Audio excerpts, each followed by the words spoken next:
আসসালামু আলাইকুম রহমতুল্লাহ। আমি রাজু আহমেদ, অটোক্রাফট কেয়ার লিমিটেড ভাইয়ের একটা পরামর্শ দিয়েছিলাম।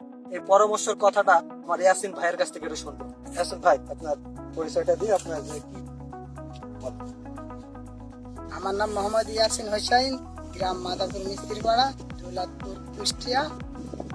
আমি গত এক সপ্তাহ আগে আমার ভাইয়ে রাজু ভাইকে নিয়ে এসেছিলাম। রাজু ভাইকে নিয়ে আসার পরে সে আমাকে আমার মরিচ দেখে আমার মরিচ সব হলুদ হয়ে যাচ্ছিল এবং মরিচের যে ফুল আছে ফুল সব ঝরে যাচ্ছিল। ঝরে যাওয়ার পরে তাকে আমি বললাম যে ভাই কি করব। সে আমাকে পরামর্শ দিল যে অটো ক্রপ কেয়ারের ক্যাপ্রিটপ দিয়ে দাও, তাতে তোমার মরিচের উপকারিতা হবে। তাতে আমি ওনার এক সপ্তাহ আগে ওনার কথা অনুযায়ী ব্যবহার করার পরে আমি তাতে দেখলাম আমার ফুল ঝরা বদ্ধ হয়ে গেছে এবং মরিচ সবুজ হয়ে গেছে। তাতে আমি উপকারিতা পেয়েছি। আসুন কৃষক ভাইরা, আমরা সবাই ক্যাপ্রিটপ ব্যবহার করি।